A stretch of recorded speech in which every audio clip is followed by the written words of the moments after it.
You ever wake up with that jittery feeling, like something's in the air, like lightning's about to crack, and you honestly don't know if it's going to light everything up or land right on you?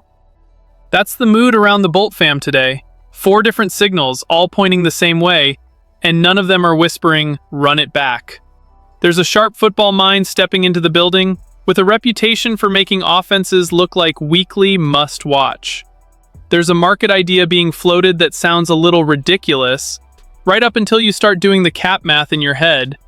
There's a coaching shift that can ripple straight through the core of the defense.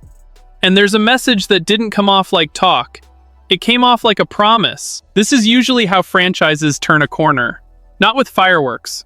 With one move that changes how you watch Sundays. After that playoff exit, the takeaway was pretty brutal. The roster has real talent, the pieces aren't the problem, but the structure wasn't consistently putting Justin Herbert in a spot where he could play free without having to play frantic. And when you zoom out and think about what comes next, it keeps circling back to the same need. An offensive mind who can create an edge, even when the other side sees the general idea coming. Just look at the league. Everything happens at full speed now. You're a second late, you're cooked.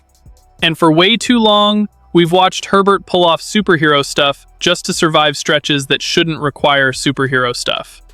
There were moments of real brilliance, sure, but in the biggest spots you could feel the offense tighten up, like it was living on flashes instead of living on answers.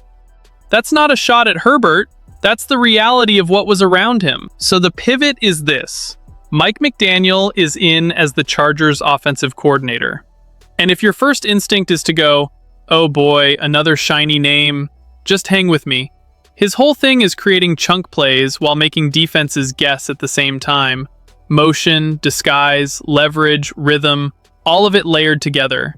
He's been taking simple concepts and turning them into headaches that defensive coordinators can't just clean up with 1 week of film.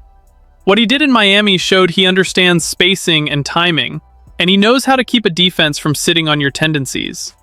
When the plan gets hit early, he doesn't lock up. He pivots. And I'll put it the way Chargers fans actually talk about it. Herbert with a truly creative play caller can get unfair in a hurry.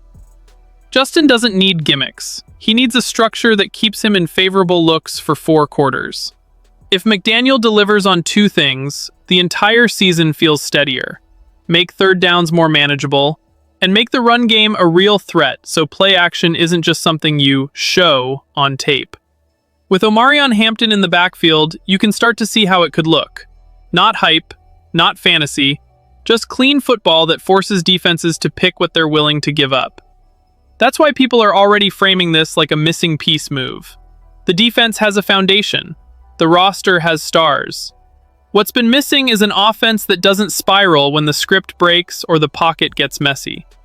McDaniel's whole career has been living in those moments and turning them into solutions. Be honest. Are you ready to see Herbert with both freedom and clarity at the same time? Because if that clicks, the sound inside SoFi Stadium is going to hit different. And while we're still wrapping our heads around that, there's something being floated out of Green Bay that lines up a little too perfectly with where the Chargers have been leaking. And this is where the debate starts, because it's the question that splits the Bolt fam fast. Can you really upgrade the roster when you don't have a mountain of draft picks to throw around? The situation is what it is. There are needs, there's cap space, but there isn't a huge pile of draft capital sitting there waiting to be flipped.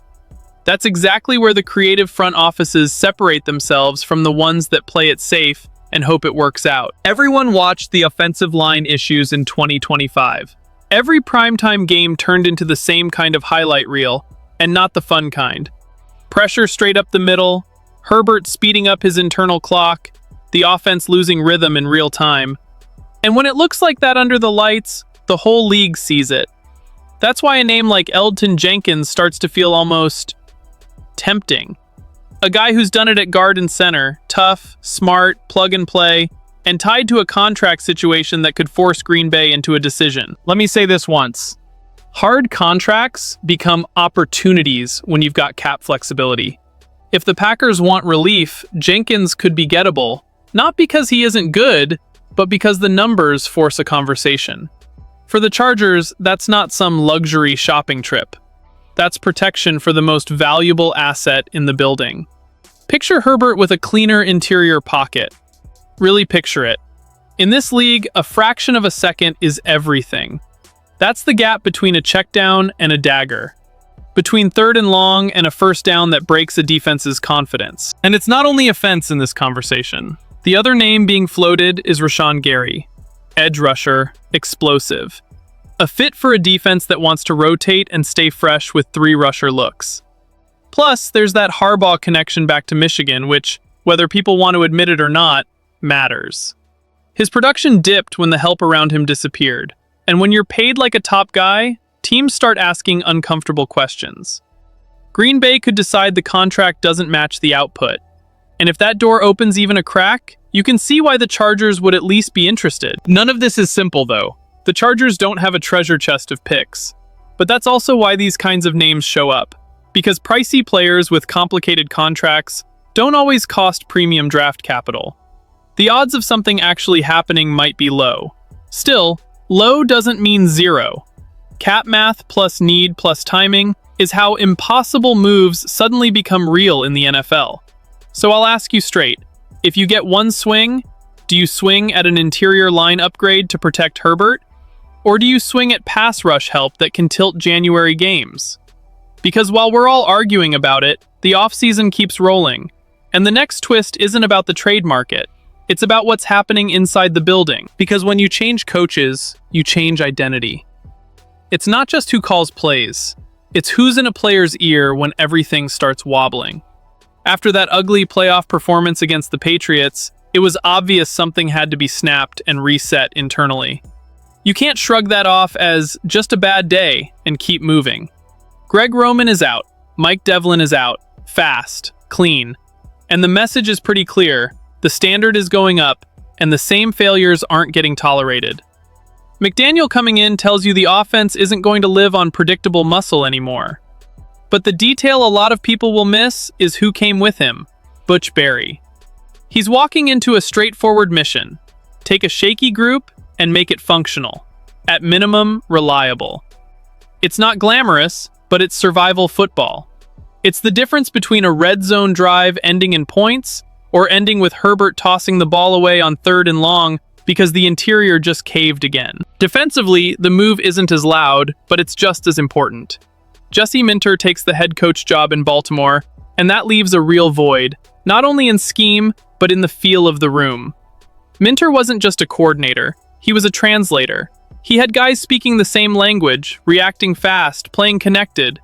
That's why Chris O'Leary stepping in matters. It's continuity, but it's not copy and paste. And right in the middle of that transition, there's a loss that lands differently. Navarro Bowman stepping away from coaching to spend more time with his son and help him navigate high school athletics and college basketball prep. That's bigger than football. You respect it. But on the football side, Bowman was a voice, a presence, someone who could demand accountability without losing the locker room. And losing that kind of presence puts pressure on whoever steps in next, because linebacker play is communication and trust just as much as it's tackling. That's where Ben Bowling comes into the picture. Younger coach, not a straight line path. He's bounced between offense and defense. Some people hear limited linebacker experience and immediately get uneasy. I understand that reaction. But look closer. In Houston, he worked closely with players and helped shape a group that played fast and disciplined. And that's what modern defense is built on. Processing, reacting, communicating. If he can teach that, the name on the back of the polo isn't the point. Now, the part that really grabbed me, the part you could feel, was what O'Leary sounded like once he got in front of the microphones. He didn't come off like someone itching to blow everything up. He sounded like someone who knows what's already been built and wants to sharpen it. He talked about staying connected even when he was away. Conversations with Minter, with players, with people inside the building.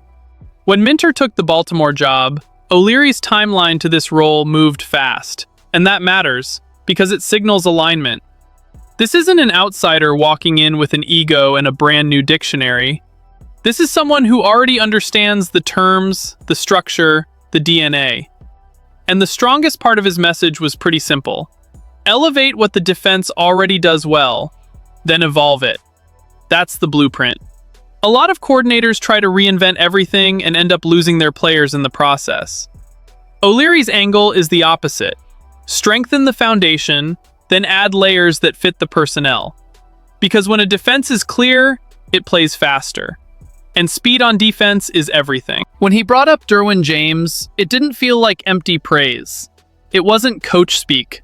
It was about clarity creating velocity. The more certain Derwin is, the more dangerous he becomes. We've all seen that version.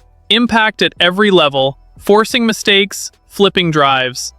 O'Leary sounds locked in on details and process, stripping away noise so leaders can play instinctive football.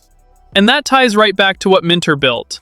The terminology, the principles, the structure, that base is already there. But O'Leary also made it clear he's not here to just rerun 2024. He wants to push it forward, tailor it, maximize pieces like Elijah Molden, keep the defense aggressive without letting it turn reckless. So let's land this, Bolt fam. 4 signals, 1 message. McDaniel steps in to make the offense steady, explosive, and built around Herbert instead of surviving through him. The trade market talk, Jenkins, Gary, shows Ortiz is at least willing to explore real upgrades even with limited draft capital. The defensive coaching changes test leadership and chemistry, especially with Bowman stepping away and the linebacker room looking for its next voice. And O'Leary? He didn't sell vibes. He sold clarity, speed, and evolution, taking a strong foundation and pushing it toward the finish line. Now it's on you. Which part of this has you most fired up? And which part has you most nervous? Drop it in the comments. And if you're riding with the Chargers through this whole offseason, hit like on the video, subscribe, and stay locked in. Because the next move could hit out of nowhere.